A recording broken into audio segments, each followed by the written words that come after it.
The following reading was commissioned by Rune Soldier Dan.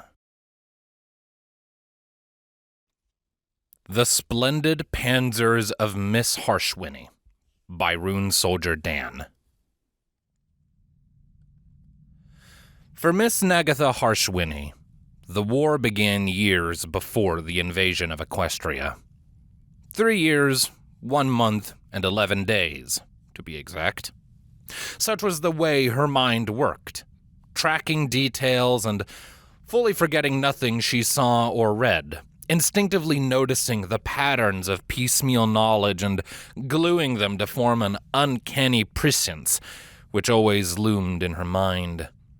She then dedicated her present to the future, armed with those dispassionate observations to bring success to her ventures and guide her career ever onward. Some fancied that she could see the future, to which she scoffed that everyone could. To think about what comes tomorrow, to plan and predict using awareness of the very past which created that future. That was just intelligent observation. Always thinking and acting towards her next step, Harshwhinny climbed swiftly up the corporate ladder to find herself Chief Inspector and Executive Manager of the Equestria Games Committee. Where others might see a weeping mayor in their office, she saw an incompetent to be fired. Where others saw a tempting bribe, she saw unacceptable risk to the game's reputation. Streamlined success bloomed wherever she touched, and it seemed for a time she would have a long and excellent career supporting the athletics of Equestria. That she had no friends and worked every day was not something she felt lessened for. The grapple of endless problems was satisfying, as was the power she held to tackle them properly. It was enough. Back then. Those who did not know Miss Harshwhinny might attribute her sudden change to chance or fate, for it came from a single letter the Pony Resources Department forwarded 2 weeks after delivery. But if the abrupt resignation of a talented manager had not gleaned her attention, then she would not have been Harshwhinny. Such could be a sign of corruption, bullying, or even inefficiencies with the committee exploding into frustration. There was no sign of those in the brief letter, yet her instincts rose to cool, passionless worry. It was a dear who left, a frankly brilliant manager of foodstuffs for the games. His letter was an unvarnished 3 sentences expressing gratitude for opportunity and a duty to return home to Alenia. Memories of the Deer Kingdom rose in Harshwhinny's mind, though it was all second-hand and never a great focus of her attention. A corrupt king, a debate on succession. Were these questions of duty? Recently, there was a skirmish with the changelings, or so she had heard, but that was weeks before. Surely it had been resolved. The word used was skirmish, after all. Oddly, another memory returned, and at the time she did not know why she thought of it. Every day, she passed by the guard station on the way to work, and every day there were 2 soldiers outside with spears of polished silver. She stopped at the library and instructed them to order some Olenian newspapers for her. It would need accounting in the budget as soon as possible if the northern race were to miss the Equestrian Games. Such were Harshwhinny's thoughts, or at least those at the front of her mind. So perhaps it could be more accurately said her war began a month later, when the library sent notice they had amassed several newspapers and bulletins. Included were some from the changelings for context. She collected the bundle on her way from the office, leaving a little early to be home before dark.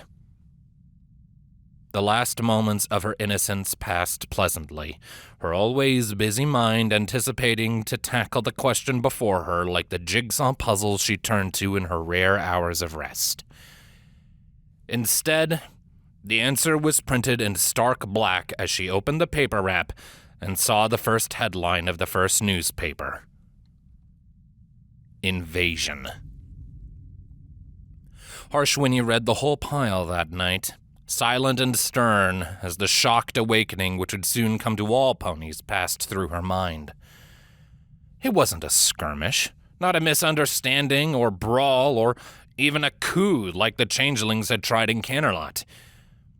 Industrialized war had befallen the deer. Changeling newspapers cited an idiotic pretext with barely any interest in convincing themselves. A half-hearted few lines of self-defense followed by promises of wealth and glory under the inevitable oncoming Pax Chrysalia. The deer, for their part, never spoke of retreating, but withdrawing, redeploying, maneuvering, while the changelings boasted of fallen cities and oncoming triumph. Harshwhinny settled back halfway through the stack. She closed her eyes and cast her mind to past and future, trying to see through the printed words for the truth therein. It lay somewhere in between, of course.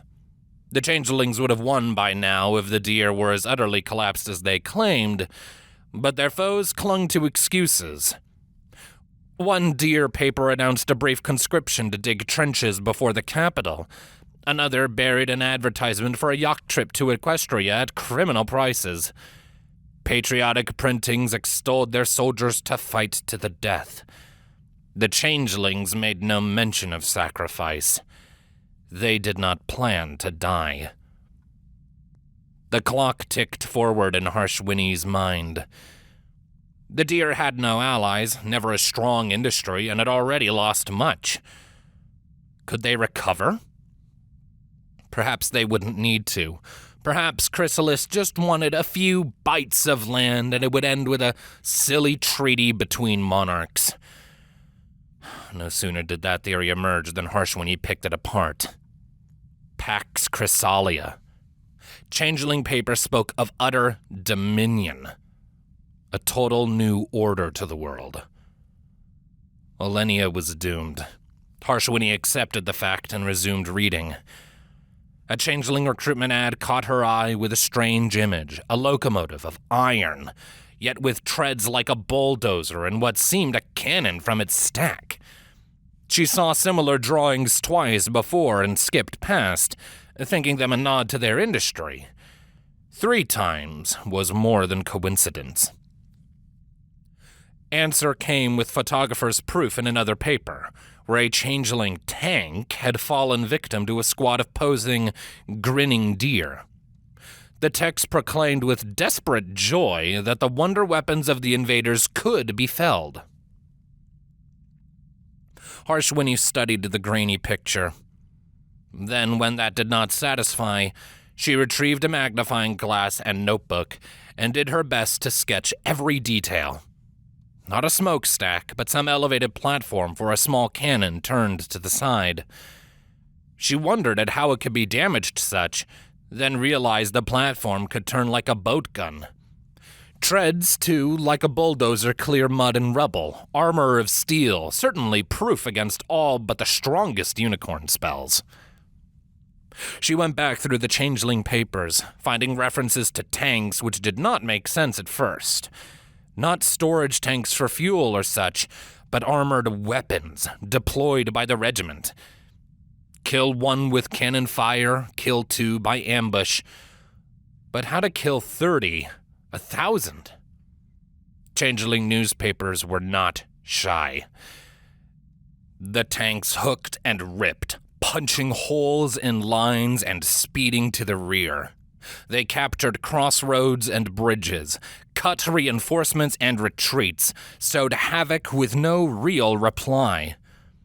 Losses came. Sometimes the tanks were even defeated. But no matter. More were built every day. Harshwhinny had initially guessed Olenia would hold out for years. Roughly handled at first, they would rally in the trench lines to bleed their aggressors. But wherever that line formed, the changelings would find where the cannons were not ready and pierce through. Harshwhinny did not sleep that night. She looked at her sketch and at the papers, even those inaccurate propaganda drawings with tanks lined up in perfect rows. Why die for Chrysalis when you can kill for her? Harshwhinny wondered if the snow and forests of Olenia had done more to slow them than the deer had. The clock in her mind turned onward. A new order, Pax Chrysalia. Swaggering, entitled jingoism from the race defeated in Canterlot not 5 years ago. An event never mentioned in their paper, save with vague talk of reversing humiliation and avenging themselves against those who would deny their place. A chill fell on Harshwhinny, which the furnace did not warm.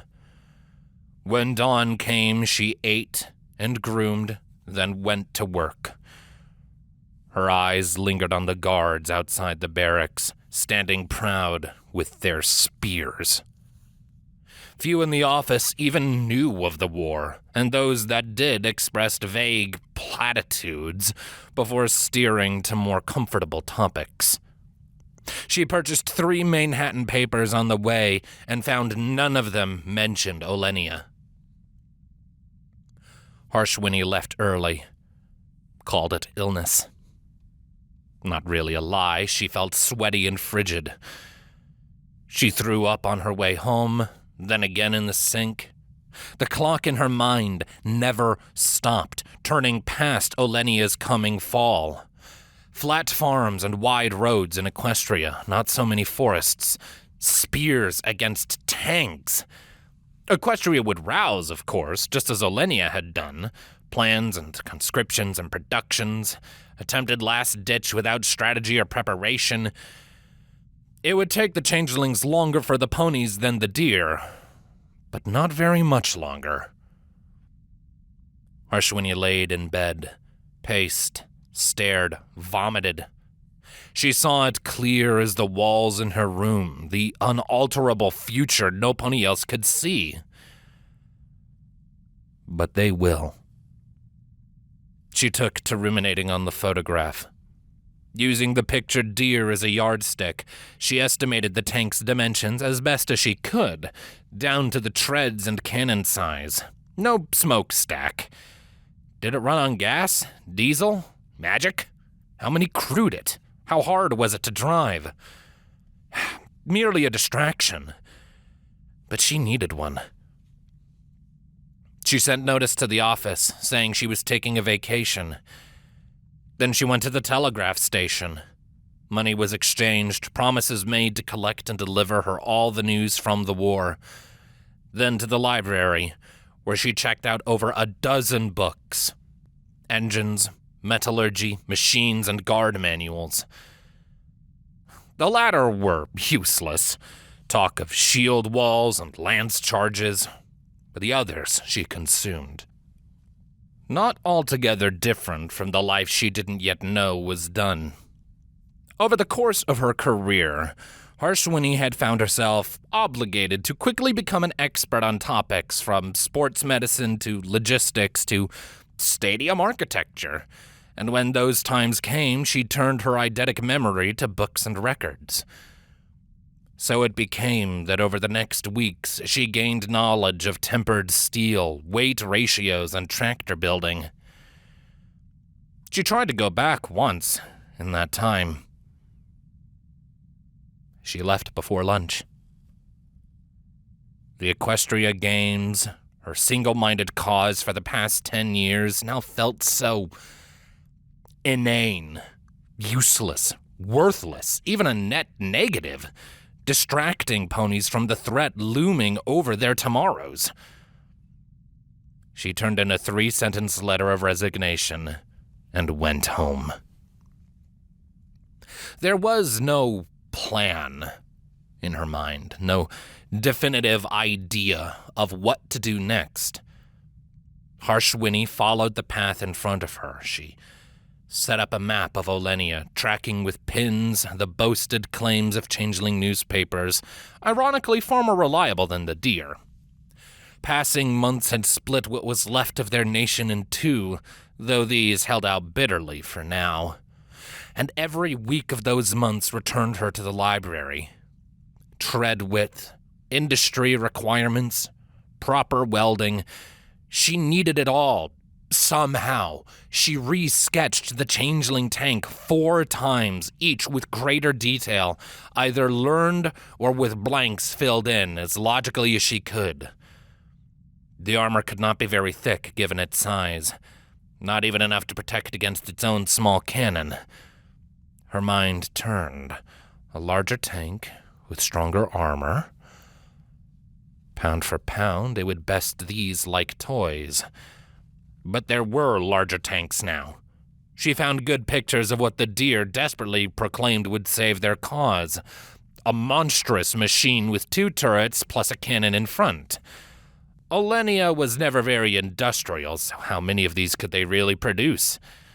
Yes, it could kill a changeling tank, but why would they let it? Maneuver, flank, pierce. No, the changeling model was best. Of course it was. Not an easy balance. Bigger wasn't always better. But it could be. Bigger gun. Better armor was an advantage. Advantage leads to efficiency. Efficiency to success. The future in her mind brightened. A false glow of easy hope. What if these changelings were greeted by pony tanks with guns to outrange them and hulls to weather their fire? Impossible. But Harshwhinny didn't care. She had to try. It was direction, culmination of her long hours in study. Knowledge in her always working mind was useless without application. New sketches. This time, as she tried her first hoof at tank design.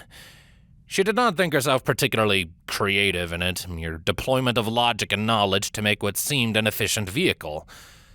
All theory, of course. She was at the mercy of her sources, the authors and papers, as well as her own mere deduction on what Equestria would need. The first sketch was, she confessed, nearly a copy of the changeling tank. Chrysalis's minions knew their business better than anyone, including Harshwhinny. Treads to endure the mud, a cannon on a turret to maneuver and kill both bunkers and infantry. It wasn't a total copy, though. Harshwhinny didn't flatter herself by thinking her sketch was an improvement. Rather, it was a tool built to kill the changeling tanks. Larger in all ways, but barely so. Bigger gun, thicker armor, not just thicker, but sloped on all sides, for deflection, unlike the blocky changeling design. And why did they rivet theirs? Welded steel would make stronger armor, and the rivets would be like shrapnel if struck wrong. Everything about the design she didn't know, she researched and learned. The best engine, something Equestria was already making. All the better to turn them out quickly. She calculated measurements down to the centimeter, piecing everything needed from the exact amount of steel to how many shells it could store in its belly. Then, she threw it all out and started fresh. New lessons, new ideas, new knowledge from her endless studies to be accounted for. At her third iteration, Harshwhinny found herself reaching a plateau. There was only so much theory could account for. The frantic pace of study and design gave way to sudden lethargy. Why do this? To what end? Staring at her final design, the most logically perfect tank she found she could imagine, Harshwhinny resolved to send it and all else she could muster to the government. The changeling newspapers were clipped, with circles around sentences hinting at ambition beyond Olenia. She typed a professional letter detailing her findings, theories, and warnings, and included clippings and the schematics for her tank. But where to send it at all? A hard question. The guard might simply ignore a civilian's advice. She could ship it right to the palace, where it would end up at the bottom of a secretary's wastebasket. In the end, she sent it to the Smile headquarters. Equestria's intelligence service might at least acknowledge her unconventional counsel, and if they dismissed it, well, she had done all she could. The next month was hard. Unemployed and morally adrift, with no idea if her labors and research amounted to anything at all, Harshwhinny prodded about for other outlets and came up short. At least Alenia's collapse finally made the papers, finally got Pony's attention. In cafes and parks, she heard them talk about it, often then to press on to hoofball scores and the weather. A few looked scared, although not nearly scared enough. And one wise stranger noted that Olenia's vast resources combined with the changeling's industry had turned the victor into a fearsome power. Chance brought a Manhattan Preparedness Society to Harshwhinny's attention. She attended one meeting and left early. Old mares who wanted to gossip and knit scarves. She wrote letters to the guard and to newspapers as a concerned pony, noting the trouble in the north and advocating stockpiles and emergency planning. Nothing seemed to come of it. She exercised, she read, and she kept endless track of the news. The deer now mined and sawed for their conquerors. Changeling papers boasted of new factories and future triumphs. She managed to acquire a few propaganda reels, which showcased very good looks at their tanks. And she threw up almost daily. Her endless thinking, her frantic drive at a standstill for the first time in her life, locked in endless fixation upon the future, spears against tanks. The fast-coming doom to Equestria, invisible to everyone but her. It wasn't enough to learn and know, she had to do. A knock came. Not a sales pony or electrician. A cream-colored mare with a two-tone mane, wearing a crisp black suit and sunglasses. "Agent Sweetie drops a smile," she said with a lackadaisical grin. "May I come in?" Harshwhinny set tea on the stove. Her guest sat at the table. Over the sunglasses, her eyes fixed on the defunct map of Olenia before snapping to Harshwhinny. "How long do you think?"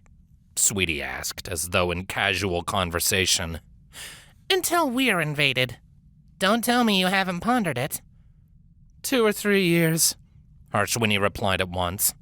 They can't hit us with what they hit Olenia with. We're too big. They'll want to digest resources, the lessons, grow the army, turn the infiltrators from deer onto Equestria. "Van Hoover," Sweetie muttered, then shook her head. "I didn't say anything. Go on." They'll attack with everything as soon as the North Mud clears. May or June. They'll want to be in Canterlot by hearth swarming. Don't give us a chance to fight them for real. That means taking their time now, building and training as much as they need to make it sure and fast. Sweetie Drops leaned back in the chair, one side of her mouth twisting up in a smile.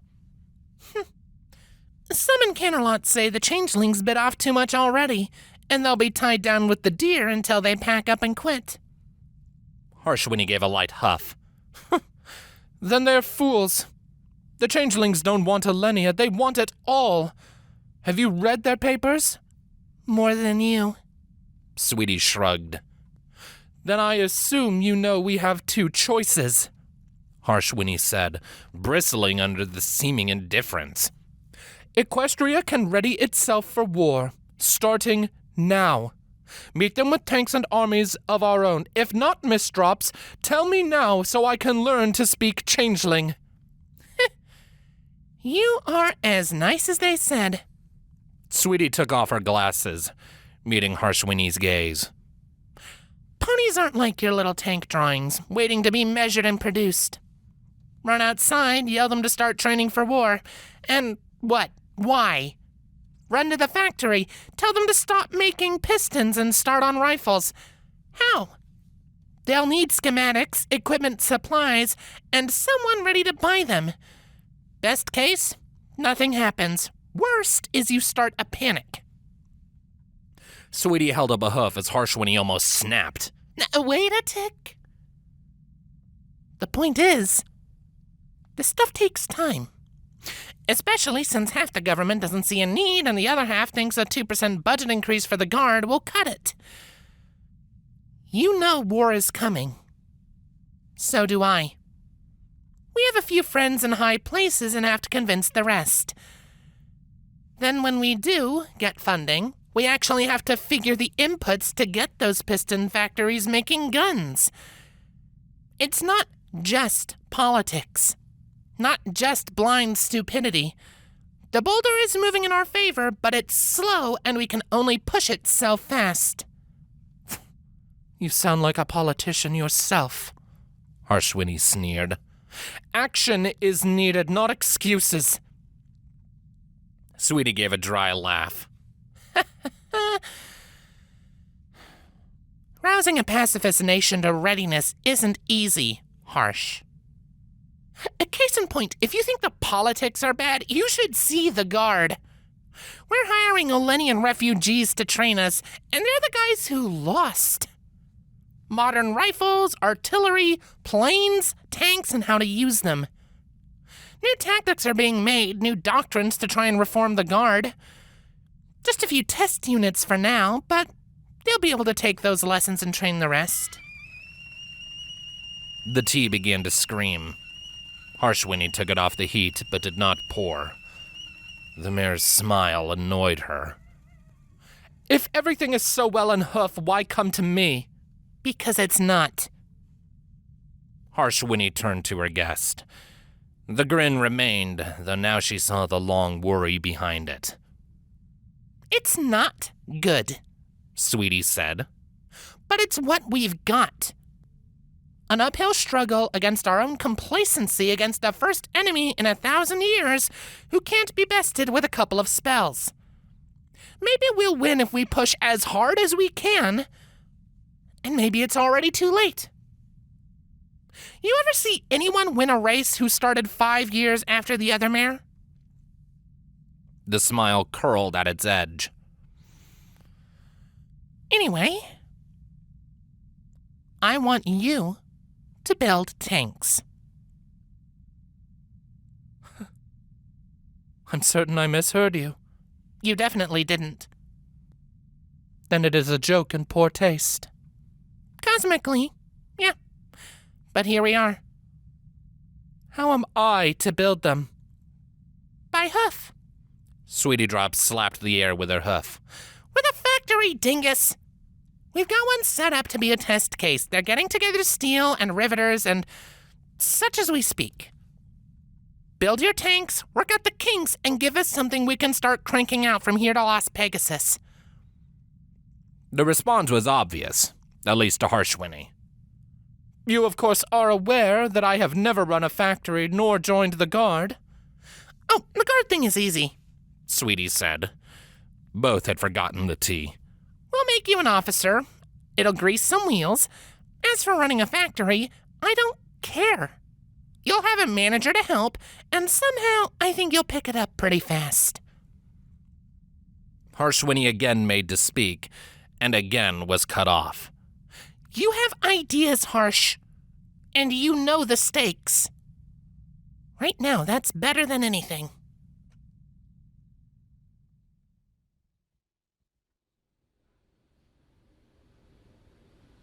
By the time she got off the train in Appaloosa, Harshwhinny had read 20 books on her newfound profession. The place used to be a tractor factory. Tools were already in place to build treads and assemble engines, though all was in dire need of an update. It was a new factory, at least, down south where land was cheap and there were plenty of ex-farmers to fill the roll call. Most of it wasn't so different from running the games. Workers needed coffee and oats, whether they built stadiums or machine guns, which in turn needed vendors, wagons, and budgets. She imported steel instead of rally flags, sparred with budget minders for the crown instead of the corporation, fired and replaced troublesome laborers instead of office incompetents, ins, outs, purchases, plans, not so different from the games at all. Except the last part. Presenting the games was ultimately an orchestra, wherein Harshwhinny labored to keep a massive team pulling in one direction. The finale was a question of every pony doing their part, not her alone. Here, steel was cut to precise instructions, treads built to her ordered width, yet it was not the welder or machinist who decided how they fit together. Every mistake, death. If all went just poorly enough, her mistakes would end Equestria. An idle fear. Harshwhinny tried to ignore it, though as far as this factory went, it really did all come down to her. An overall manager kept things moving without imagination, and a pair of Canterlot engineers checked her math. They played at tank design too, boasting of invincible weapons with 2 turrets and a mortar of all things. She wasted no time setting them straight. Their goal was a tank built to beat the changeling tanks. No less, no more. Fewer whistles meant more tanks. Success brought with it the same cool pride as the finale of each Equestria game. A moment to take in the built hull, the finished turret, the first prototype. The real ones would be welded instead of riveted, and have a machine gun in the hull. But there was her sketch, brought to life by her own will and months of ceaseless effort. She rode in it, rocked within the smelly steel as the engineers made its second test. The fury of its cannon shot at practice targets, the jerk and rumbling as they climbed the test ground's hill. That was a day of silent glory, kept with rigid discipline from her face. Her telegram to Canterlot was entirely professional, and they sent her one of their few guard officers with actual tank experience. The name Fizzlebop Berrytwist did not ring any bells. Her sight, however, was familiar enough. The slim, scarred unicorn exchanged brief pleasantries with Harshwhinny. Fizzle only tried to hold back disdain at Harshwhinny's lack of credentials, who in turn referred to her as Tempest Shadow more than once. With what seemed like lifelong enmity now established, Fizzle took the tank out for her own test and came back with not a friendly smile. "Your tank is shit, Harsh." She accepted the silly nickname from a smile agent, no one else. "It's Miss Harshwhinny." "No, it's Colonel Harshwhinny," Fizzle replied. "You're in the guard, get used to it. This isn't your little notebook project anymore. Your horn-ups will get ponies killed." "I am entirely aware of that," Harshwhinny replied sharply. "I need no lecture from one like you." "Oh, that sounded personal. Were you involved with the Storm King event?" "No." "I suppose I'm an equestrian patriot despite itself." "Yeah. Same. Nice to meet ya."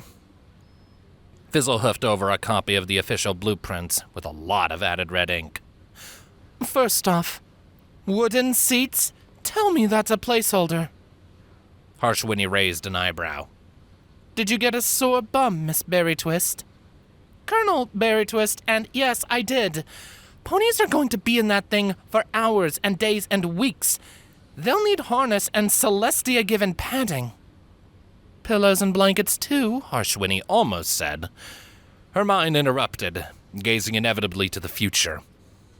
Comfort was more than grown ponies being coddled. It let them drive further without rest, and rest more efficiently. They would be less inclined to cheat on their own safety by getting out to stretch. It brought them to the battle in better condition to fight it. Yes, leather and wool would drive up the cost of each tank, but the addition was negligible. Paradoxically, it seemed efficiency did include a few whistles. Fizzle went on. "The engine's too small. It took us forever to get up that hill. You're in Appaloosa now, but try driving this by Van Hoover with all the mud and snow. And did you even include a suspension? This thing lurches like a drunk trying an ice skate. There's no room for a bigger engine, Harshwhinny replied. Because everything is slanted. There's no room for anything. You have the crew stowing shells beneath their seats. What do you have against right angles? Physics, Miss Colonel. Perchance read more books? Buck a plank and it breaks, but buck it at an angle and your hoof skids. It keeps the crew protected. You also want them with plenty of ammo in shape to shoot the gun quickly, and a big enough engine to get where it needs shooting. Harshwhinny felt pride heating her head and forced it from her voice. Yes, and it needs to be everything-proof and carry a cannon big enough to hit Chrysalis from here. Well, it does need a bigger gun. No, Miss Captain, you're wrong on that part. We've chased that tail to Zebrica and back. There is no room in the turret for a larger cannon without sacrificing too much. There must be space for the commander to do his job efficiently, and there's the placement of the sights to consider. Fizzle shrugged. All the aim in the world doesn't help if the shell bounces off. And a shell the size of a barn does no good if you can't hit one. Fair? Fair? Fizzle raised her hooves, smiling like an idiot. You're the tank designer. I just design how to use them. But you said I'm wrong on that part. Does that mean I'm right on the others? Get out? Fizzle left without complaint. The door closed behind her, but Harshwhinny's window to the hallway was open, and she heard the mayor's last comment to herself. I like that girl, Fizzle mused. She stands her ground. A compliment. Harshwhinny did not care for them. She sat down, pondering the encounter and finding most of Fizzle's concerns to be sound. Of course, it was silly to get so attached to her theory-crafted design. Silly to take the criticisms personally and get worked up. This was a learning experience. It was a little hard. Harshwhinny held herself to a standard of absolute perfection. That was something learned too. It was not that kind of job. With a few strokes of her pen, she changed the mark blueprints Fizzle turned in. Flat edges to the sides and rear. More room for ammo, engines, suspension. Ponies would die from the weakened armor. She tried not to think of it.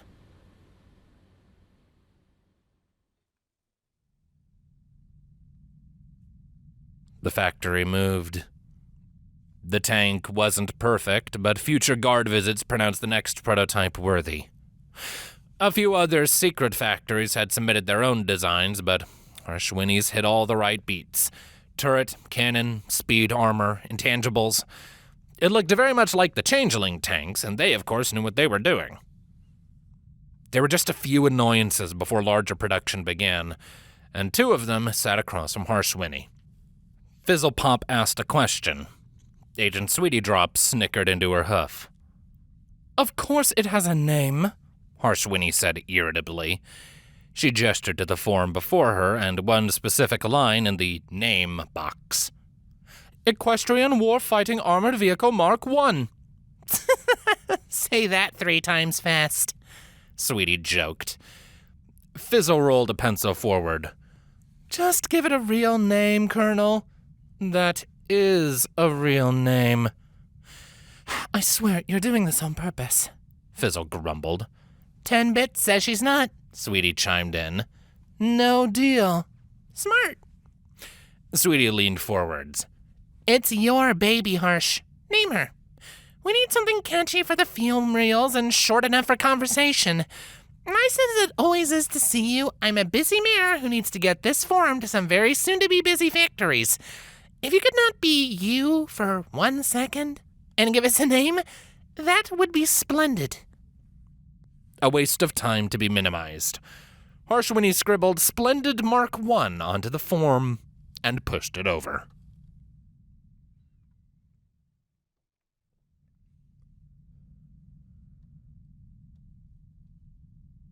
Flat hulls would be penetrated. Harshwhinny never could gather enough welders. The steel was bolted together, and the bolts would break. Necessary weak points, which meant more tanks. She was at peace with it most nights. Sweetie Drop still visited now and then. Maybe in the greater scheme, this was more a smile factory than a guard one. Maybe the mayor just liked her. In the last visit, she asked Harshwhinny to call her Bonbon. She brought the first reel featuring the Mark I some months later, and wouldn't leave until Harshwhinny agreed to watch it with her. Bonbon's motives became more obvious within the first minute of the jaunty narration. All from the smallest filly to Celestia herself may rest easy tonight, for our royal guard now ride to battle in this splendid tank. The Splendid, sporting a splendid turret with a splendid... He makes that pun 17 times. Bonbon managed through her smirk. Damn you. Hey, you named it. We shouldn't be filming them, Harshwhinny groused. There's a changeling somewhere watching and taking notes. Bonbon popped a piece of candy into her mouth. One, if you think that we can hide that we're building tanks by the hundreds from Queen Meanie, well, then you've got a much better opinion of equestrian counterintelligence than I do, and I am equestrian counterintelligence. Two, we also need to let ponies know they're not helpless if push comes to shove. When it comes, you mean? There's always a chance. Bonbon cracked the hard candy and began to chew. Who knows? Maybe Chrysalis will blink when the time comes. I haven't kept up with the news, Harshwhinny confessed. What with production and officer studies. No one asked you to do that second one.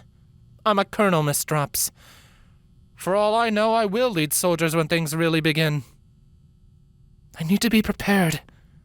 Won't happen. But you do you.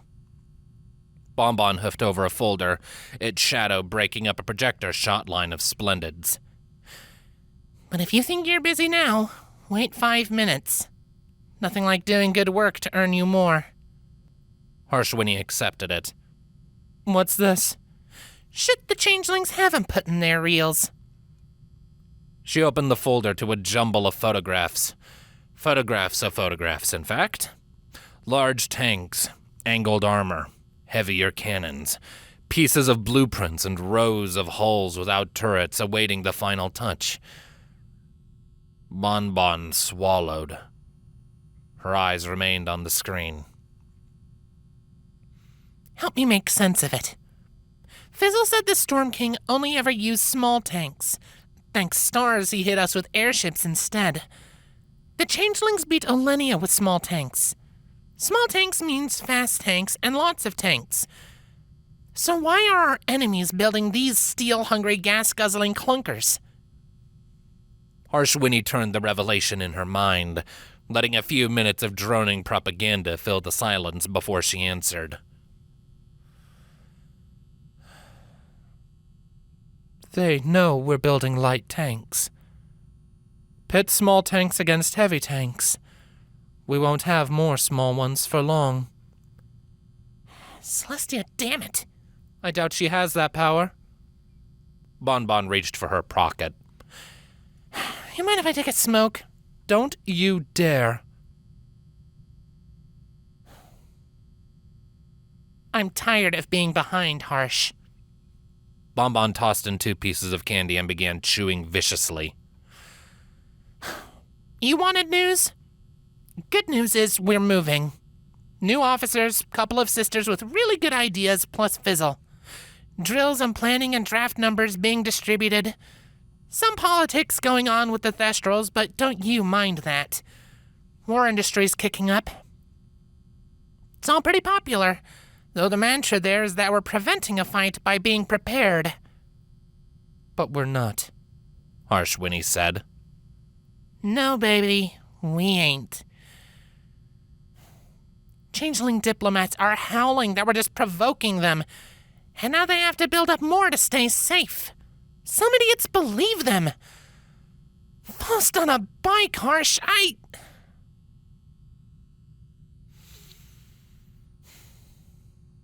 Next week is hearthswarming. Maybe 6 months.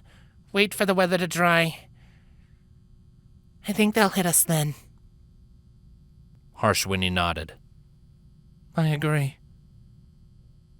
They know we're waking up. The gap will close every year if they don't move soon. Sounds like you need to design a Splendid Mark II. Prototype Mark II, you mean? Harshwhinny huffed back the folder. I've many designs for a heavier tank in my office. I'll select the most promising and build prototypes. I couldn't get approval before, but I trust you'll arrange for that. Bonbon eyed her out of the side of her sunglasses, first in shock, then with a grin. You cunt wagon, you knew they were building before I did. No. But it was a contingency to account for. Harshwhinny stood and smoothed out her suit. Now, my approval, yes?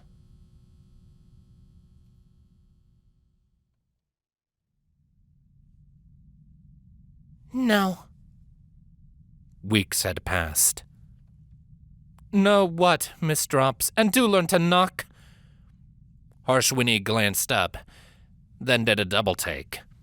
Bonbon was without her suit and sunglasses for the first time Harshwhinny ever saw.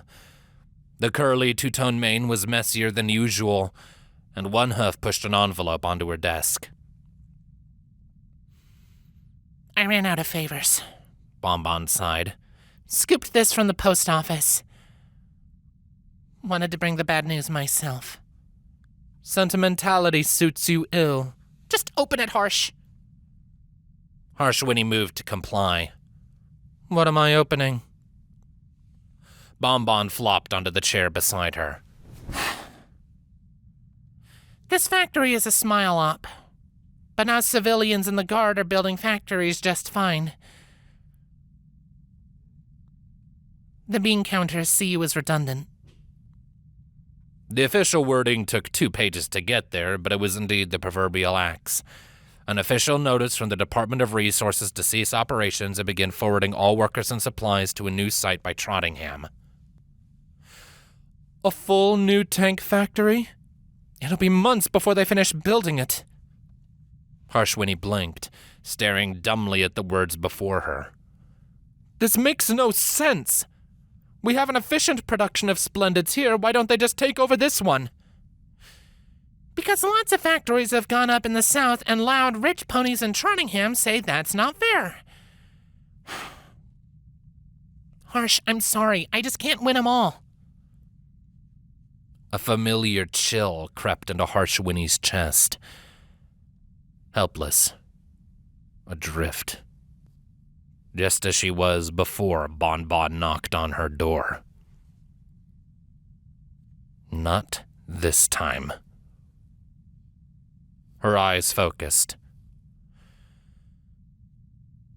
Miss Drops, Harshwhinny said primly. Our supplies come from Smile Books, yes? How will they be rerouted? Bonbon shrugged unhappily. Technically on receiving the letter, you report its contents to me, and I tell our bookers to start sending it all onward. Excellent. Harshwhinny crumpled the letter and dropped it in her wastebasket. A smile tugged at one corner of Bonbon's mouth. You can't just throw it out. Throw what out? The letter. Harshwhinny pulled out the factory timekeeping folder and laid it on her desk, beginning her review of the week's schedule. I received no letter. Perhaps there is one on its way, though if it was lost in the mail, it would hardly be my fault. They'll just send another. Perhaps that will be lost too. And perhaps a month will pass before they realize the factory is still in motion.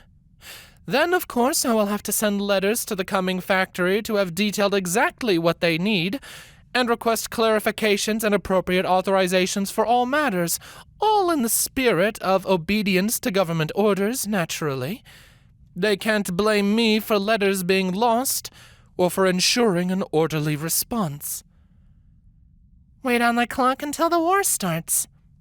Both of Bonbon's eyebrows raised. Only problem is it'll be obvious what you're doing. You're about to make enemies, and they'll turn you into a scapegoat if the war goes bad. If the war goes bad, I do not wish to live. Bonbon did not answer. Harshwhinny glanced from her lists to see the mayor's idiotic smile back in its rightful place. I knew you were right for this job, Bonbon said.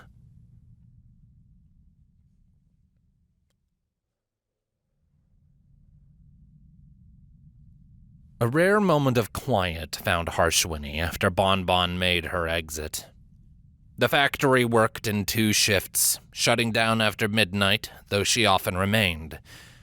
This would be a sleepless night of design and sketch and management to keep the system running on oil.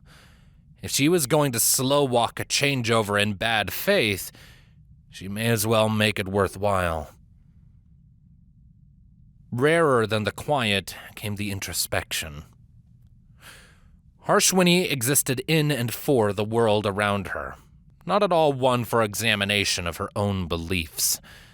Action was to be logical, competent, and directed to a productive end. Opinions were to be sound and informed, not something taken out of a hat to steer her any which way. Yet was she being steered after all? She was never one for patriotism, least of all silly boasts like what she made to Bonbon. Sacrificing her old career at the Equestria Games was a move of seeming necessity, fueled by the perception no one else at all could see the looming danger. More did every day now, and the future no longer seemed so inevitably doomed. She maintained the work because she was good at it, and if mere legal troubles allowed her to churn out another few hundred Splendids amongst others, then that was an excellent price regardless of personal consequences. It wasn't mere empty patriotism to admit there were things of greater importance than her own well-being.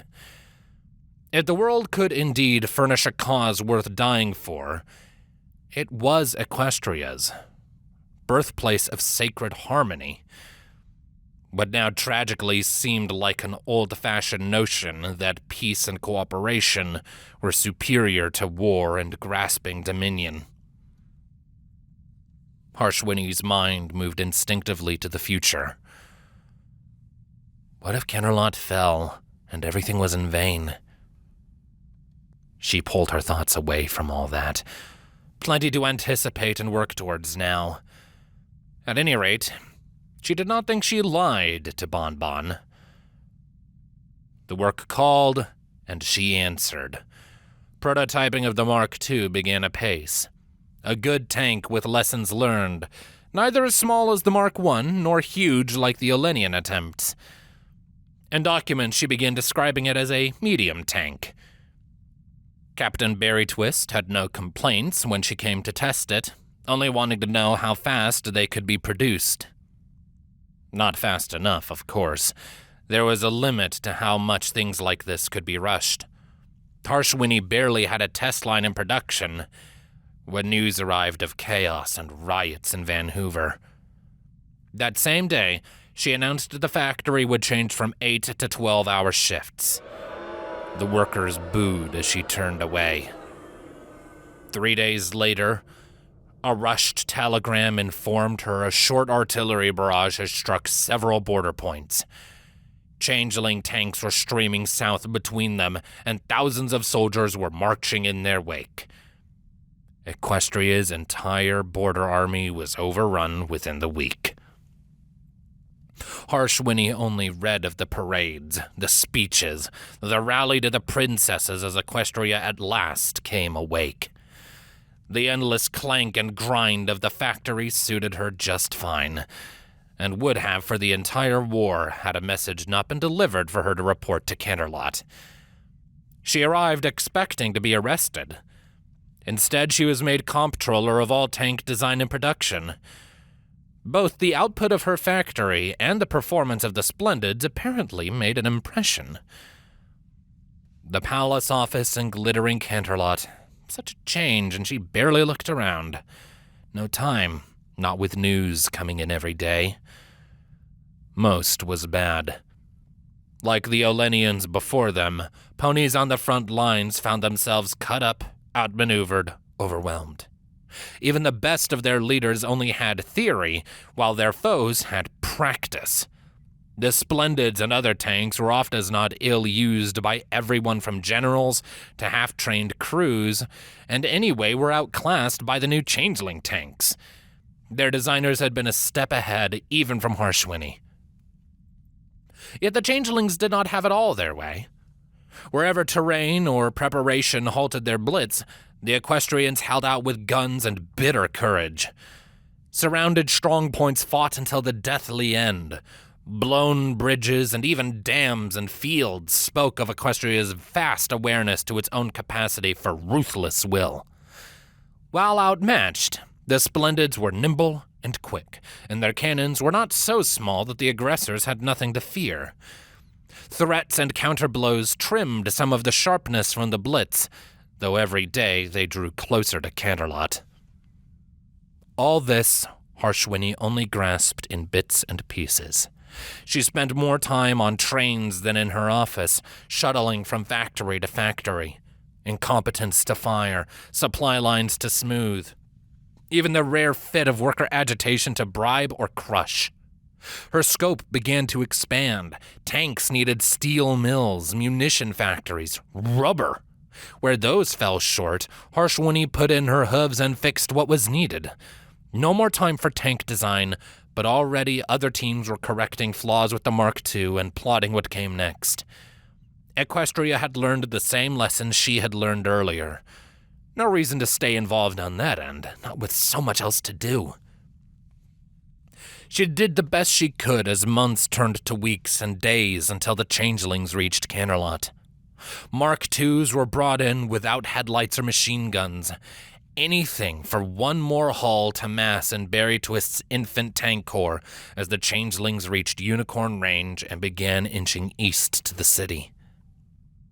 As Canterlot's mood darkened, however, and bombs woke her up each night, Harshwhinny found herself curious.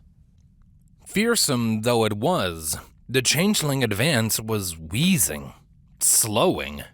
Their straight road to Canterlot was a concrete hell of mines and pillboxes, manned by ponies surely prepared to give it their all.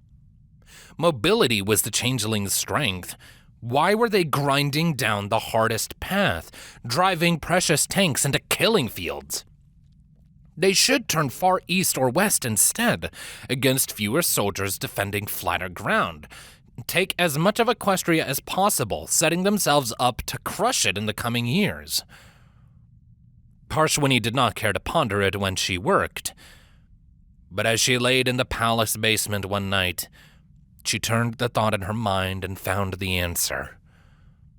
The Changelings, no, Queen Chrysalis, wanted Canterlot. To end the war brilliantly in a single year, a dream so bright it blinded her to better options. A mistake. With no one around to see, Harshwhinny smiled very thinly before she fell asleep.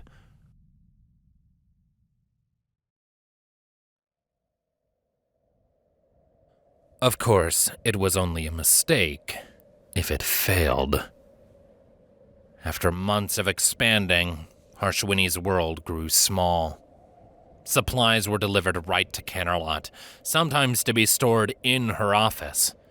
She took a brief sky chariot ride to where Fizzlepop was readying her corps in the shadow of a nearby mountain. Fizzle told her what was needed, and Harshwhinny made it so. Harshwhinny didn't ask Fizzle's plan. She knew it already. Wait till the Changelings battered themselves on Canterlot's defenses, then hook around and take them in the rear. Nor did Fizzle ask why Harshwhinny handled everything herself. They had no room for incompetence or delays. Systems and supply chains could fail, but Harshwhinny did not. The day came. Fizzle needed nothing more. only her head poked from her Mark II, with a helmet hung jauntily above her broken horn. They had to shout to hear each other over the sound of so many engines coming to life. Harshwhinny grew weak, just in that moment. General Berry Twist. Yeah? A deep swallow. Let me ride with you. Fizzlepomp was at her strongest. Use your big brain, Harshwhinny. What can you best do for us? Harshwhinny already knew. I can't go back, not now. Then do the next best thing and keep the supplies moving. The better you do, the harder and longer I can push. Their eyes met. Fizzle saw the rare look of worry on Harshwhinny's face and grinned without fear. These are splendid tanks, you know. You did good. And she was off, in the very vanguard of Equestria's armored hope. Harshwhinny saw white-toothed soldiers with smoked faces riding on the backs of mini-tanks. She took charge of the logistics, funneling ammo forward and wounded to the rear, all as distant cannons echoed between the hills. Fizzle wasn't perfect. The attack turned in too quickly, slamming into the changeling's side instead of hooking past the rear. But that still meant tanks and exhausted soldiers frantically turning, fighting in ones and twos against squadrons of assaulting Splendids. Even the injured soldiers were elated, boasting that the Mark IIs were smashing every foe. The surprised enemy were fleeing or fighting a desperate rearguard. Whole changeling regiments were pinned and surrounded, and a few Splendids were among their supply dumps wreaking havoc. Harshwhinny drove a truck full of things for the hospital through the night, managing others by radio. Morning brought still more good news. The changelings had overextended, overconfidently pressing a strong position with their flanks in the air. Fizzle's punishment was brutal and ongoing. The first snow had begun when Harshwhinny returned to the palace, though it always snowed first in Canterlot. The plains of Equestria were turning to mud. Canterlot would not fall this year. But what of the next? Harshwhinny set her thoughts to the future. The changelings remained huge, powerful, dangerous. Over the winter, they would consolidate, replenish, and recruit, and when the roads cleared, they would blitz once more. They wouldn't go for Canterlot, that lesson was learned, and with Equestria roused, there would be more than enough to protect the city. The changelings would veer east or west, seeking to again make massive gains and cut Equestria from its resources, ports, and factories. With flat ground and still many tanks, there would again be rout and destruction among the defenders. But after those first months, the direction would be known. The invaders again spread out and strung out. Then it would be their turn to have lines punctured and equestrian tanks among their crossroads and rails. The changelings had no choice but to lunge. Berry Twist and the other generals could use that. She had a memo to write. Fizzle and Bonbon would read it if no one else, and they would see what she meant. It was no full victory. Even if that happened, even if all went well, there were years still to go, and the danger was not all past. Yet things did not seem as grim as they did a week ago, or 6 months, or the day Harshwhinny returned to that old apartment with a package of foreign newspapers.